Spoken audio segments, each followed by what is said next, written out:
Hi, this is Roger, thanks for dropping by. We're going to start with an apology. 2 days over the weekend with no videos, including Sunday chat gone missing. So sorry about that. Hannah was down for the weekend.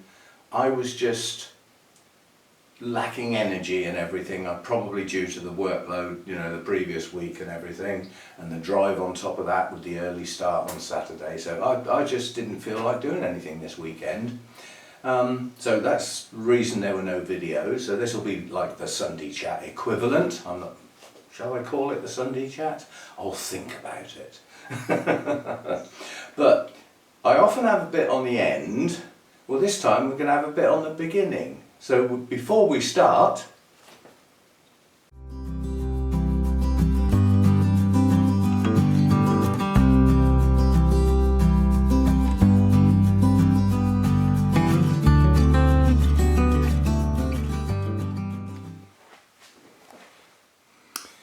the blind is up. Hannah helped me do that.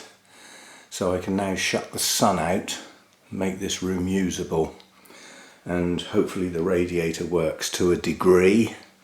But winter time, if the radiator's still not working properly, plumber guy spent so long messing with that, I don't know whether he really has fixed it, because obviously the heating's not on at the moment. But if it's still a bit chilly in here in the winter, I can always have the door open. The heat from downstairs drifts upstairs naturally. So anyway, the rubbish has been cleared out. All the boxes that I saved up for Hannah, she took away with her. And what's left in here is basically what's going to stay in here. The idea is the table will go along there.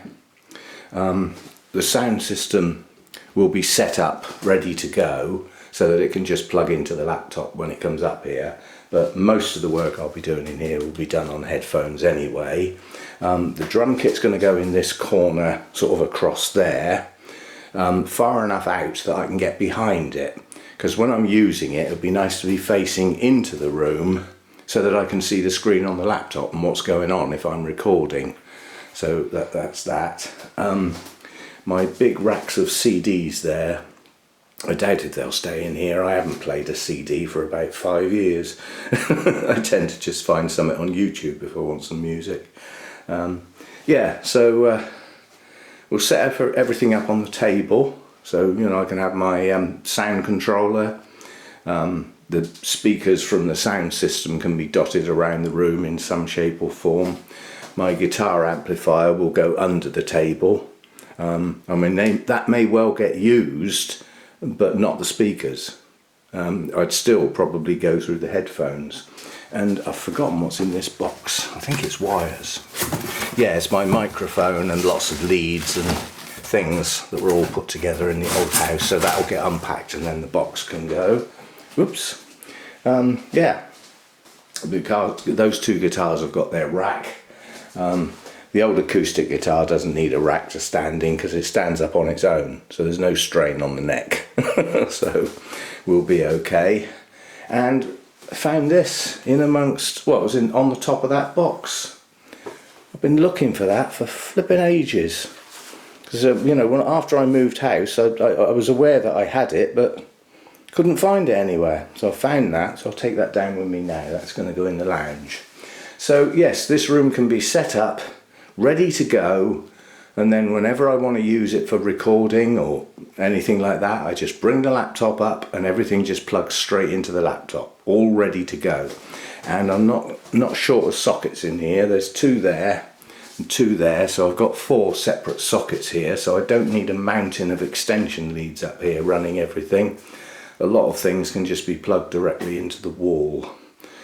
So there we go. That was a job well done getting that done, because I've had the blind for a very long time. It just needed 2 people. Because you can't hold one end and hold the other end and hold a screw and use a screwdriver. It's not possible. So we got that done anyway. So that's that bit. Right, so things that have been going on. Well, actually not a lot. So as far as the news and views are concerned, sometime later today we get to find out who our new Prime Minister is. quite honestly, I'm not fussed on either.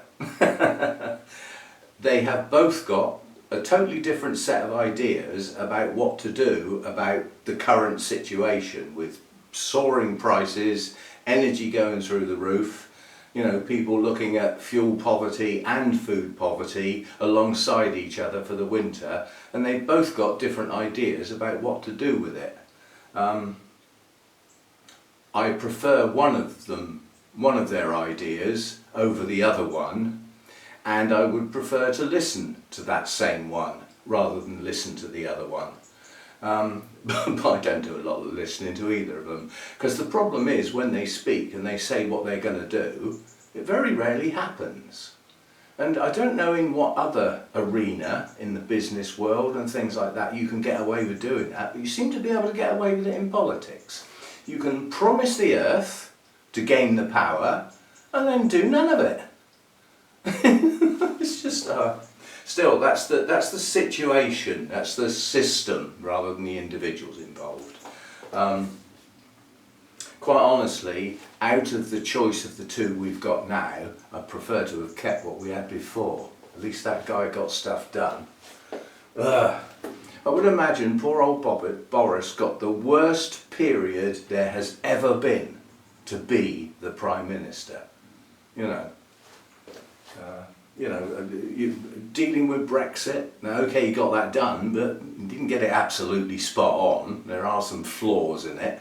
It still hasn't flipping settled down as well. Then on top of that, he gets a pandemic thrown at him, with shortages of everything that's needed. He got a vaccine organised faster than anybody else did. He got stuff done. But unfortunately, he got caught up being the front man for other people's messes, basically. So I have some sympathy for him. He doesn't present himself very well. He comes over as a bit of a clown, but I think that's just his way. He's certainly not stupid, don't get me wrong. Anyway, so he's going, well, he's gone. We get to find out who the new one is today, and like I said, I'm not fussed on either, but I have a preference for one. But if you've got two bad eggs and one's a bit badder than the other one, you know which one you're going to choose. But you'd rather not have to choose either of them, would you? Because the people have not chosen either of them. That's a strange way to go about things. Anyway, let's get that out of flipping. But that's all there's going to be on the news now. There could be a famine in Africa with millions dying. They won't show it on the news. All we'll get now is politics for the next few days. On and on and on. Which is what I'm doing, so I'll stop. So Orchid news. Obviously the place was cleaned up. I'm now hoping to keep it like that. I haven't got my air cleaner going yet, simply because the humidity in here is still higher than it will be once my moss trays are kicked out. Now my new trays should arrive within the next couple of days. They can be set up and then the moss can go outside and fend for itself. That should drop the humidity down yet another little bit. And these little gadgets that I use to sort of check what's going on in here, I ordered two new ones. Now that's an old one and a new one. Now if you look, the new one is reading exactly the same humidity as the old one. Now to me that doesn't verify that they're both right, it actually verifies that they're both wrong, because there is no way the humidity in here is 86%. I'd be surprised if it was above 70, very surprised. You can feel it in the air, but what has shown up is that the temperature on the new one is accurate and the temperature on the old one isn't. It's not 23 degrees in here, it's 21. Yeah. And it's certainly not that level of humidity. So I still don't know the true... Oh, do you want to come in? Come on then. And he's just gone out. Yeah. Come on then, out of the way, feet. Yeah, so those gauges are not good enough to get an accurate measurement of humidity in here. But quite honestly, I can feel roughly what it is. But I've either got to get some more accurate way of measuring humidity. I mean, the one that controls the hydrostat is accurate, but without something else to set it against, I don't know what to do with it, if you see what I mean. It comes with an adjustment so that you can set the humidity at the correct level. But how can you do that if you haven't got something that tells you it's the correct level? You see what I mean? So anyway, I'll have to make do with that. That's how it'll have to be. As far as the orchids are concerned, there's some plants still not performing very well. Some of those have been put in shadier conditions to see if that'll change things. Because I still think in my mind this place is just so much brighter than the previous place. And some orchids may still not have adjusted properly to that. And it's quite a big deal to go from 2 layers of shade netting to very little, none in the case of the sides. And it's only going to be another couple of weeks and the shade netting will come off the roof. And then we might think about having a go at cleaning the roof and the gutters out and sorting the rain barrel out. We are due some rain. We should have had heavy rain last night. Does it look like we've had any rain? Of course not. But I did get wet driving home after dropping Hannah off yesterday evening. There was a period of about half an hour where it rained quite hard. Nowhere near here, except the other side of Salisbury. So, but we're supposed to be getting some this week. We're supposed to be getting heavy showers. And the other thing I've done this morning, see, that's a mealybug, and that's an adult mealybug. I spot them out of the corner of my eye because I've used to been looking for the tiny little scale, and these mealybugs to me stick out like a sore thumb because they're massive. So I can spot them a mile off, but the fact that I am spotting them is annoying because it means they're getting about now, they're becoming a problem. So what I've done this morning is I've got onto the laptop and I've analysed all of the systemic insecticides that there are available to the UK with all the reviews, the analysis of what's in them, find out what the active ingredient is, go and look that up, see how it works and this, that and the other. And I've ordered 2 different ones with totally different chemicals in, and the idea being that I'm going to alternate because there is a remote possibility that the scale will become a bit hardened off to the one I've been using for a long time, because I've been using the same one a long time. So I thought by getting 2 different ones and different to that, and then going round and every single plant that's got any sign of scale and all mealybugs, or bugs in general, is going to get a good soaking with one of them, and then whatever, 12 days later, or whatever it says on the tin, 10 days later, use the other one and give them another blast with something else that's probably, you know, hopefully equally as damaging. And then possibly even a third go by going back to the first one. But yeah, the idea is to have a good go. It's been a brilliant season for bugs with all the heat and everything and the humidity. It's been brilliant for the bugs. They've loved it. And as I said, I've never had mealybugs before, but they've got in here. And that I would say that's a direct result of the window and door being open at times, you know. So we'll deal with that as best we can, although the stuff that I get probably won't work as well as it should, like everything else nowadays. Nothing ever works as good as it should. It very rarely does exactly what it says on the tin. But we will give them a go. We've had a miserable failure, which I'm actually quite disappointed in, but it does form a pattern which might be worth thinking about. This is, or was, Orchis mysticidi. Over the last couple of weeks it's dropped 2 leaves, it's now dropped all of its buds and aborted its spike, and these 2 leaves are failing, so the plant is effectively dying. I don't believe it's going to recover. So it's gone. That's the 3rd one of those I've had, and the last. Yeah. Now in my book on Orchis it does actually say that quite a few of them are short-lived. And those that are known to be, it does mention in the book. It doesn't mention that that one specifically is, but that is the third one I've had. And that one's failed for a reason unknown. It was doing okay, it was growing new leaves, it's pushed some new roots out, and it decided to bloom, and then it just completely failed. So something went wrong. And that's a higher light Orangus. Most of them are, you know, shady types. They vary in temperature range as well, so you've got to check the individual species out. There aren't that many hybrids around, it's mostly species. But I won't bother with that one again. It's a Rhynchovola David Sanders. Now this one's growing pretty good. It's pushed out some lovely good new growths, and it's produced a root system, and there's still new roots coming off of like this new growth that's come up the back. So this one's growing well. It's possible I could get a bloom on this cane.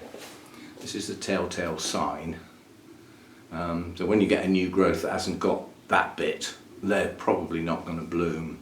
So, and again over, no, it's just that one that looks like that. We may get some blooms, but I'm looking forward to the blooms on that. They are really good. Not a sign of a bug on that. And then, next one along, this one probably will have some bugs. Now this is a Procatavola. So it's a bit of a mix. This came from Jeff, and yes, this has got scale. Bad in places, yes. But see, those are the ones I'm on about. I'm not that fussed about a little collection like that. I just wipe them off with my finger and thumb and kill them, squash them. You know, it's not eradicating the bug from the grow room, but it's but then you look at the base there. It's a huge collection around there.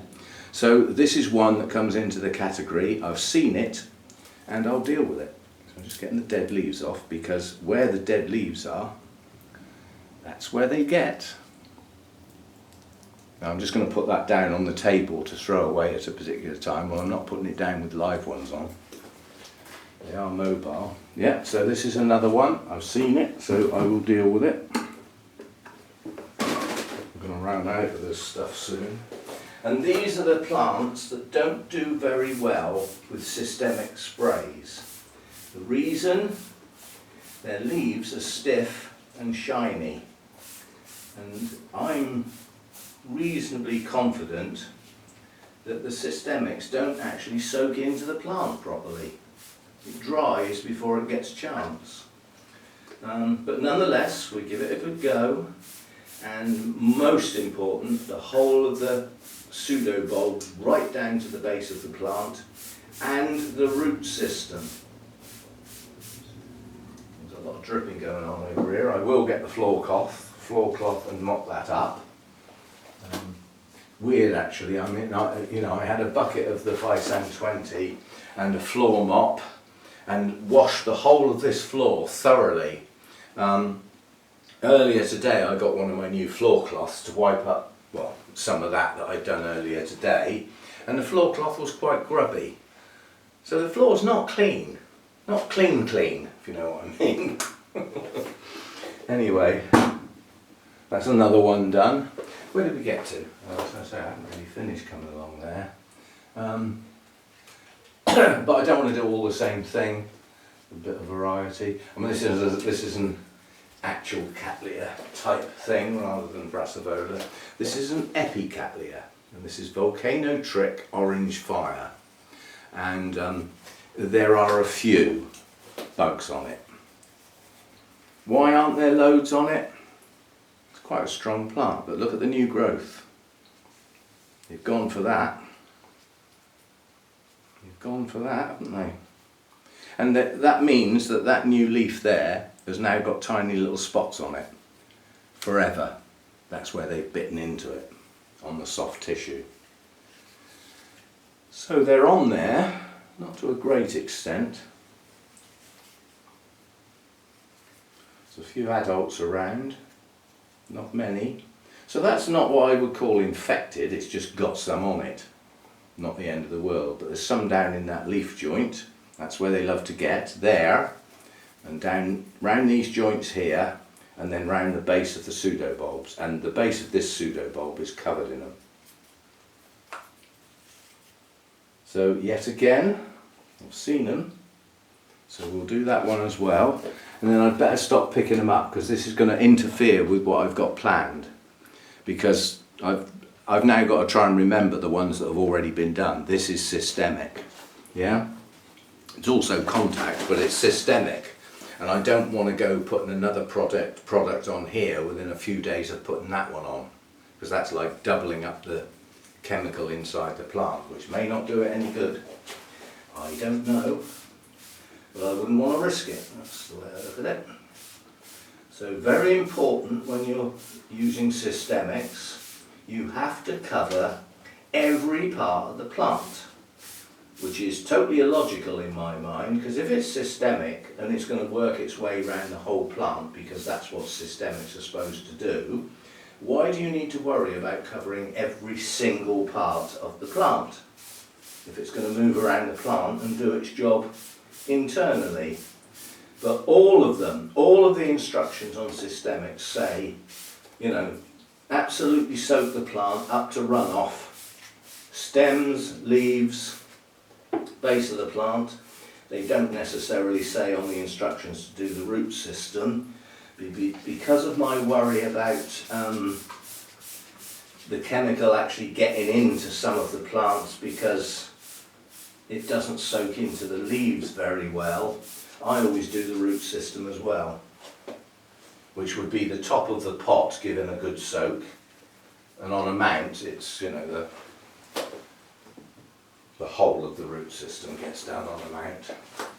Right, Hannah was concerned, and I said, well, there's not a lot I can do about it. She was concerned that my Tolumnias look pretty miserable, and she's right.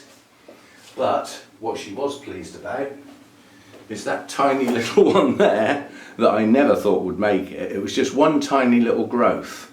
Is actually growing quite successfully, because the little bit that I planted grew on a little bit, but then in addition to that there's 3 new growths coming on and some roots coming out. So, you know, this one will grow on, but that's now a young plant, whereas it was a mature plant. I've had no Tolumnia blooms at all this year, and there's no sign of any either. They're all in a bit of a state. I mean, this is probably my largest one. And I mean, that's in a state. That's not right. There's dead leaves that just pull off, and that makes it look a bit better straight away. And we do have new growths coming, but these don't look good like they once did. I mean, in fact, you know, there's 2 new growths here pushing on. There's one here, there's one in there, and another one round the back here coming up. Now normally what takes these down is scale, and when you've got scale you get it on your Tolumnias and you need to deal with it or you will lose the plant. They get right down inside the base of where the leaves join, the base of the plant, and they chew away in there to such an extent that the base of the plant is lost and the leaves just fall off. So they can take your whole plant down. You do need to keep on top of them. If you've got them around, be very careful with your Tolumnias. And again, the systemics are difficult to get to work on Tolumnias because they're thick leathery leaves. You can see the spray gets on there and it forms little droplets. It doesn't seem to want to go in. But anyway, that one's sort of coming back. There's no tags on any of the Tolumnias until they bloom. I've completely lost track of those. That'll do for that shelf. What else could we have a look at? Around here, we've had a look round there really. Or have a look at some of what was round there. I've got another nice big, what I would class as pretty healthy plant, and I've had it some time now, and we have still yet to have any blooms. So this one is pushing its luck, because I think this is probably now the 3rd year, maybe the 4th year, and I've still got no blooms. There's spiders' webs everywhere. That was from those spiderlings. Now this plant is right next to the fabric of the building, so they'd have been able to get down from the roof and onto this one quite easily. No sign of bugs. No sign of bugs on this plant, and there never has been. It's never had bugs, never sprayed this one. Now this has grown on this year. It's put up a couple of new canes, so it's covered in dust at the moment. I'm just trying to wipe the dust off. Well, it's spider's webs really. That's what it is, but it ain't bugs, that's the good thing. So I mean, over this side of the plant, this lead, it's pushed up 2 growths this year, and then over this side it's pushed up new canes, and you know, it just won't bloom, and I don't know why. It's certainly getting the light.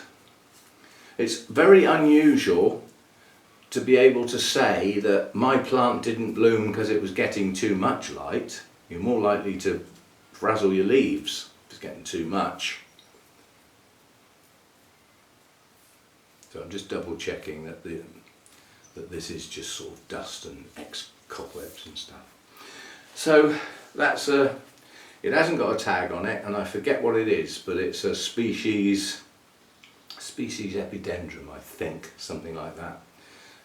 If I can be bothered, I'll put a pop-up. So, you know, that's one that's doing pretty good, but won't bloom. The plant's great, you know, but won't bloom. What else have we got? A couple of sad items. Oncidium Alliance again. Now I'll get them both out because I forget which one's which, and then I can talk about them individually without necessarily having to say which one's which. Is that cheating or what?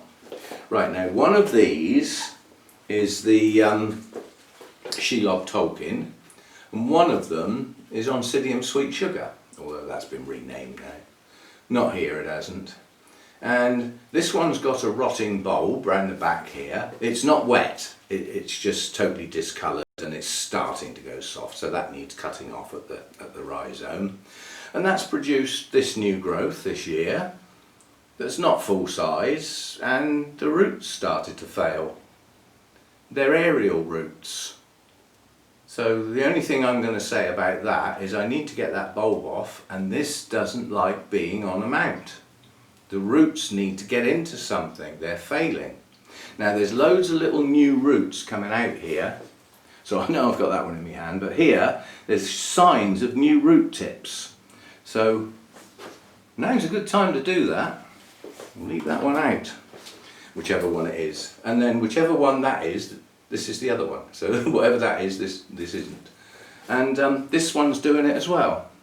This is the new growth, the latest growth. The old part of the plant is quite desiccated. These are not full-size bulbs, and the new roots that formed on this new growth didn't even get to the moss. Now both of those have got some rather nasty traits that may well be the problem, because this looks like Fusarium in both cases to me. Not growing as well as it should do, roots failing. I can't remember whether those ever had it, you know, in their early days, and whether they were treated, and maybe it's come back again. But neither of those two are growing very well, so they're not doing very well in a pot, and I'm going to take them both off of the mounts. I still won't know which one's which. I'm pretty sure actually this is the Sweet Sugar with the smaller bulbs, because the Shelob Tolkien is a good proportion of brassica in it, and as a consequence that would be a bit beefier as far as the bulbs are concerned. But both of those are going to come off the mount, and that'll give me something to do later today.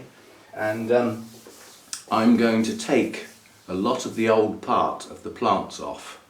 That gives me access to cut the rhizome and prove my point or not. And then we'll be trimming off dead roots, and we'll get them in a pot. And we'll probably get them in a pot with small bark and moss. Give them some extra humidity around the base, because the roots are drying out. And this one's got no excuse. You know, I mean, this one, I went round with the sprayer yesterday because Hannah was here. I didn't want to spend loads of time out here. And I've still got access to use the sprayer on the mounts until the new trays come and get installed. And even then I could carry on using the sprayer. But I want to get back into picking the plants up, especially as we're now going to be looking at systemic. But roots have failed on here, Your roots have failed here. It's not happy, but that moss is damp and those roots had every opportunity to go straight in it and didn't even make it. They're only just over a centimetre long and they failed. So we'll do something with those two. So this is what I'm saying. Should I go round and find plants like that and just dump them and stop bothering to try and get them going again? Anyway, we'll have a go at those two and see what we can do. I mean, I could get sweet sugar again as easy as anything. Burnhams have that now and again. I could just get a nice strong new plant. The Shelob Tolkien comes around quite frequently, and if it's not the Tolkien variety, because there are others, the Shelob part of it is like the hybrid that was produced.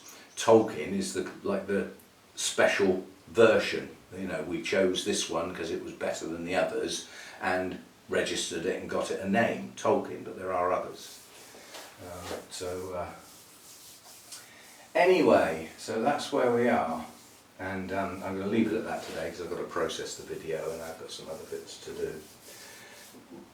Next weekend you got the same again, I suspect, unless I can do some videos in advance. I might get away with doing that, but Saturday I've got an Orchid Society meeting that starts at 12 o'clock, so I should be on the road at 11 in the morning.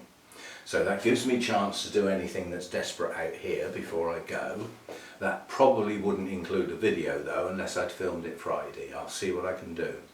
And then I won't be back until early evening, so there won't be any video being filmed on Saturday. I might get a chance to film the plants on the competition tables and the display tables at the Orchid Society meeting, but there's quite a lot of people now and never bothering to bring anything in, so there's not very often that much to see.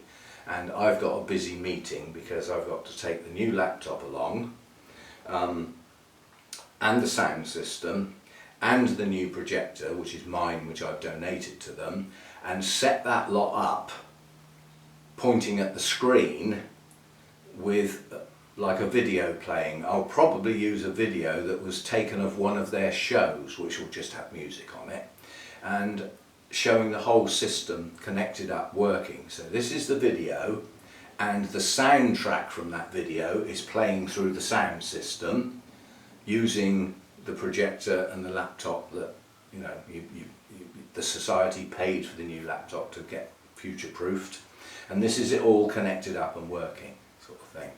The problem being that we've actually got a speaker, and the speaker may come with their own kit, and I've got to get all mine out of the way, so I've got a busy time. In addition to that, as treasurer, I've got to go through everything that I've done with the bank accounts, which is I've set up 2 new bank accounts, transferred money from the old ones. We have to have a vote on whether we physically close down the old ones and forget them, or leave them open for a while, or leave them open forever with just a token amount in them as a backstop, but that's not my decision. I've got all that to do on Saturday, so it's a busy day. And in addition to that, we may well start taking money, deposits and things, for the Christmas do. I know it sounds a bit silly in September, but in October is a show, not a meeting. Yeah? So they've only got November and September to deal with the Christmas do. So you'd be surprised how quick it comes around, you know, Christmas stuff. But I'm hoping a lot of people will just pay online. It makes life an awful lot easier. It saves me having to take the cash and the cheques to the post office as well. So it'll be a busy day Saturday. And Sunday I'm going to the Heathrow Bonsai Show. That is a massive show, one of the largest in the country. I will be setting off in time to get there for like 7:45, 8 o'clock, on the grounds that I want to get myself some breakfast when I get there, get a parking space and be there ready for 10 o'clock when it opens. Now I know that sounds like a big gap. It's a big event in a big leisure centre. The leisure centre opens at 6. There's a reason it opens at 6. It's because people are coming to use it on the Saturday. All those people are going to want a parking space, plus all the traders and people that have done the displays and everything as part of the bonsai show, they'll all want a parking space. And then you've got the members of the public coming in to see the bonsai show. I reckon they're going to run out of parking, so I want to get there early and get one of them. I can walk. You know, if I need to go up the road a bit to get some breakfast, I'll walk. My car's got a space, it's staying there.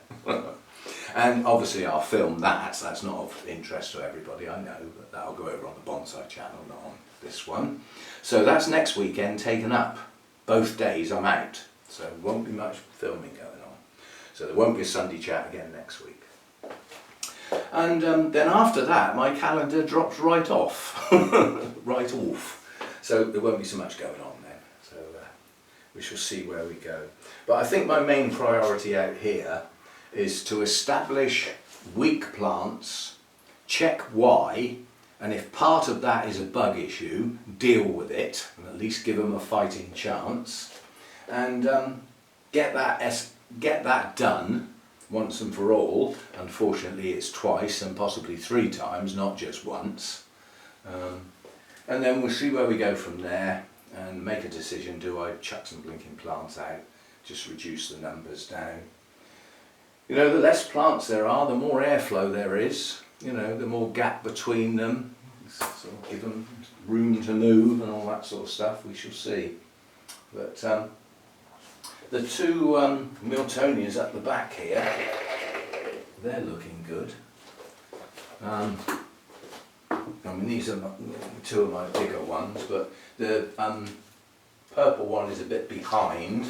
This has only got it's only actually got 3 blooms open, but they're massive. You know, they do look big, and they are very, very attractive. This is one of my favourite Miltonia blooms, I must admit. But you know, there's plenty of spikes coming on behind. We've got another 1, 2, 3. We've got another 4 spikes to open yet, and they're on their way. I mean, the spikes that have got open flowers have still got some to open, so they haven't finished yet. I mean, this one with 2 has got at least another 2 to open that are pushing on. So yeah, these are looking quite good. That one's looking quite good.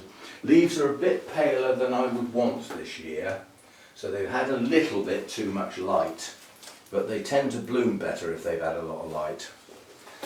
See, now this one's been open long enough that some of them are starting to go over. And there's not too many left to open on this one, so this one will be the first to go. But again, you know, they're nice large blooms, they're bright and cheery, nice colours. So, you know, I'm quite pleased with both of those. Those were good purchases, they've done well for me.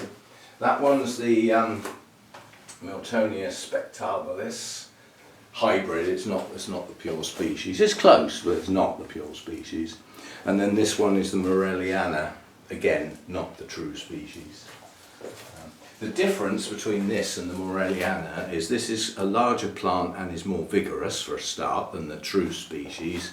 And when you look at the individual blooms, the lip is almost identical to the species, but the petals and sepals are wider. So it's a more fuller bloom than the species. Petals and sepals on the true species are narrower than that. So, anyway, those 2 are coming on. And the third one, which is the Reginellii, was the one that got hacked to pieces because it got so big it had come out of the pot all round. So it got chopped up into pieces. And I ended up with 4 pieces consisting of 1 back bulb and a new growth. And the new growths have pushed on really well. The next new growths for next year will produce the blooms. And hopefully by then they'll have 2 nice strong support bulbs to push that new growth on and get a spike or 2 out of them. So that's that. I've got a Cattleya that I want to show you because I wish all my Cattleyas were like this. It's a relatively new one, so you know, fair enough. But I mean, you know, it's growing. It's doing what Cattleyas should do. The latest new growth coming up here is pushing out a complete new root system. The previous growth on here was there when I got it, and does have a sheath. So I believe this has now reached blooming size. It's been grown on a bit, because you know, you've got a tiny little pseudo bulb here, and I got a feeling when I potted it I took a few smaller ones off the back end as well. But since this one's been potted up, it's just in large bark, there's nothing else in there. It's wired in place to stop it wobbling and falling around and breaking the root tips off. The roots are attaching to everything they touch. Why can't they all just grow like that? And again, not a sign of a bug. Absolutely clean. I think that's half the problem with some of them. They're not absolutely clean. And I've got one of the rescue cattleyas that got put in the open baskets with the large bark and some chopped up moss. Although this is not a healthy, happy plant, it's decided to put a couple of bugs out. So this will be one that I can get a tag on, once it, providing they don't blast or abort. Is that one clean? No, it's not. That one's got a few on that leaf at the base. Not enough to warrant spraying the whole flipping thing now. But yeah, there's a few there. That's not an outbreak, you know, it's not an infection, there's just a few on that leaf. Probably means there's a few in the leaf joint. But apart from that, that one's reasonable. There's a couple there in the leaf joint as well, that I can get at. So I've been doing spot treatments like this with the rubbing alcohol. I'm not sure that actually works, quite honestly. It might kill a few of them. I mean, that kills by the alcohol soaks in, you know, like it would on your skin. If you've got it on your skin, it soaks in, doesn't it? You know, and part of it looking like it's soaking in is the rapid evaporation. Well, with little bugs like this, the killing method is basically it soaks in and evaporates so quickly it totally dehydrates the creature. It leaves it with no hydration at all. So effectively, you know, just that's what's supposed to happen. Whether it does or not, I'm not really sure. Some people say, why don't you use hydrogen peroxide? That'll kill the bugs. There's no true evidence that hydrogen peroxide kills bugs. I'm sure it does in some cases. It does. It is a burning thing, you know. I mean, if you think, you know, there's a lot of blondes you see walking up the road have had that put on their hair to make it, you know, it does have a burning type process. But at 3%, it's not very strong, is it? It'll kill mold spores and pathogens, and you know, and does a good job on snails and slugs, I suspect. I haven't used it on a physical slug and watched what happens, but I have with snails. So it does do some job, but whether it actually kills things like scale and mealybugs, I don't really know. So I'm going to go to the systemics with the researched and, you know, chemicals that are supposed to do the job. They won't work 100%, guarantee they won't. Right, oh, I've revived. Once upon a time, Hannah and I went to Burnham's, and Burnham's have got a lot of specimen-sized radiators, and the orchid paradise was full of such plants in huge baskets and hanging from the roof and along the staging and this, that and the other. And the fragrance was overpowering, and it actually overpowered Hannah. She had to leave. She said, I can't stay in here, Dad. My eyes are going. I'm starting to fill up, get bunged up. So it had a dramatic effect on her, whereas I loved it. I hunted them out because we went in there. I said, God, something smells nice in here. And she sort of went, I'm not so sure. And I hunted the fragrance down to the individual plants. And Hannah didn't like it at all. But I said, when she got down here on Saturday, I said, you might not want to go out in the grow room because there's a radiator in bloom in there, and that had a bad effect on you last time. Well, she came out here and she said, actually I can't smell it, Dad. And I said, well, try getting a bit closer and see how you react to it. And she said, that's actually okay. So I think it was perhaps just the volume, the sheer power of the number that were in bloom. But this is growing well. This came from Burnham's. It's got 2 leads heading off that are now out of the pot, so this is going to have to be dealt with next time round. We'll leave the new growth that we've got to do their thing, but at the onset of the next set of new growths it will have to come out and it will have to be split. Because we've got a lead going in this direction with a nice strong new growth coming out, and over this side the lead has actually gone in 2 places, which now means each time there's a set of new growths there will be 3. And we can possibly increase that. But the centre of the plant now becomes redundant. The important part of this plant is the 2 bits heading off out the side of the pot. But this grows easily for me. In fact, yes, I'm telling Porkies, this did come from Burnham's because it's got a Burnham's tag in it, but it's actually one of Derek's plants. So that actually came from my old friend Derek, which I remember every now and again. He was a great guy, and he was chairman at that Orchid Society for so long. So we had a very, very lazy Sunday. Did next to nothing. Sort of listened and talked to some music on YouTube, you know, because she knows I've always been interested in music, and she regrets being the age she is, and it's difficult to explain. You know, I was playing a few tracks off of Disraeli Gear's Cream, and I said, when this album came out, nobody'd made a sound like that out of a guitar before. I mean, I sat down with a couple of friends to listen to that album when it first came out, and nobody spoke. We listened to the whole album almost gobsmacked because of the sounds that were coming out. I mean, there's a song on there that I discussed with her with the musical content of it, apart from its unusual structure and everything. It's called We're Going Wrong. Look it up.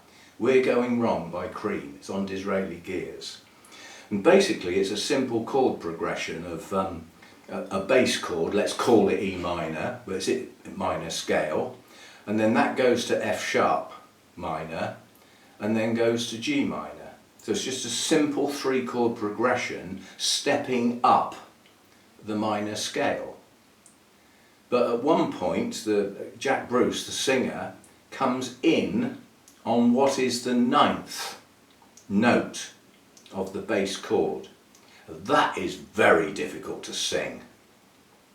And then from the 9th, he uses the semitone above, the tone below, and comes back to it as the bass chord comes up to the note he's singing. So he's singing the chord in front of the one that's about to play. And it's clever. And some of the other notes, when the chord progression changes and goes into like a different section of the song, the pitch of some of those notes, I'm sure quite a few people could sing along with it, but now take away the track and try and sing it. It's so difficult. And we had a long musically orientated track about that. You know, the thought that went into those chosen notes to sing against that chord structure. And of course Ginger Baker's thundering around all the tom-toms and everything in the background like he did. It's an unusual song. And it's an album that starts with Strange Brew and Sunshine of Your Love. And that's just the first 2 tracks. Marvellous album. And a couple of real dog tracks on it as well, real dog tracks that you just skip. You don't listen to those. There's some real tough ones on there, but only a couple, you know. But they were experimental. And Hannah was saying, you know, I said, like when the Beatles came out, you know, this was a new sound, a sort of Liverpool sound, although we hadn't decided to call it that. You know, the sort of harmony band and the writing team of John and that. And she said, I envy you your age, because you got to see all of this for the first time. People my age, there is nothing you can hear for the first time. There is nothing you can do musically now that hasn't been done before. In the world of the arena of rock, pop, that sort of stuff. It's all been done before. And in my era, when I was young, it was being done for the first time, and that can never happen again. So those of an age that, you know, remember the likes of, you know, the first time on Top of the Pops, you saw Jethro Tull play Witch's Promise, and you thought, what's all this? It's a rock band with a flute player that stands on one leg and makes weird faces. You know, well, whether you like it or not, it's irrelevant. It was the first time a rock band had a flute player as a soloist. You know, so all this sort of stuff went on for the first time in there. The likes of Emerson, Lake and Palmer, you know, where somebody on keyboards took the lead. You know, all happening for the first time. And none of it can happen again for the first time. So we had a big long session on the laptop with the speakers on, listening to music and discussing it. That was good. And she's the only one I can do that with. So, you know, a good time was had by all. Anyway, it's, what is it now? Breakfast has been forgotten, so in theory it's coming up to lunchtime. But, yeah, 11:30. And I've been going on for ages, so we'll leave it at that. And thanks for dropping by. Sorry about the lack of videos over the weekend. Now that I've just done this, it feels like Sunday. Only unfortunately I'm not going to get me Sunday lunch, am I? I don't know what I'm going to get at the moment. I'll find something. And I will see you through this week.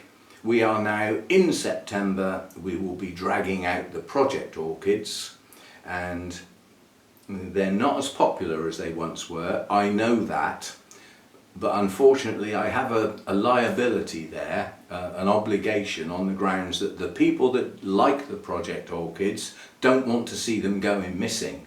So although they don't get perhaps as many views as some of my other videos, they're still a necessity for those that have followed their progress through the year. They don't want it to just stop and fizzle out. So I'll be digging those out, and then same format as before. We'll bring the video clips out from last time, which was July, and we'll play those, and then I'll refilm those plants as they are today and discuss how they've progressed and what I expect to happen from now on, you know, for the rest of the year, sort of thing. There'll only be one more. Once we've done September, we will get them all out again in November and end the season. So the Project Orchids will be coming back out to play. One of those at least will be this week. So that's to come. And the video I did on the Miltonias versus Miltoniopsis, well, that was a requested video specifically. I like something on that, so I thought, well, that's, you know, I always treat those sort of things as an idea for a video, and it may or may not work. Well, that did work, and quite a few people said these are the videos I like, where there's an element of care guide, you know, an element of instruction for us beginners and things like that. So I mean, there are other channels that do concentrate on that sort of thing, one of them being rather large. Yeah, I mean, I can do more of those sorts of things. I'm always concerned about offering a care guide because they are so, I don't know what word to use. More coffee. The care is geared to the environment. So if I offer a care guide, it can only be a generalization, and you might have an environment where that care doesn't work. You'd have to make adjustments. So I'm reluctant to go mad like that. But yeah, that was a popular video, so yeah, I'll do some things along those lines. Oh, and another thing. Nobody noticed except one person, and I forget what it was. There was a reason. But they went to my channel and they said, oh, your merchandise has gone. And I thought, oh, bloody hell, sorry, excuse my French, what on earth has happened to that then? So I went and had a look, and sure enough it was gone. So I logged into the shop where the merchandise store actually is, which is Teespring. I think it's just called Spring now, but the logon's the same, and the actual ID of the site you're on is still called Teespring. It's just their, you know, their blurb is just called Spring now.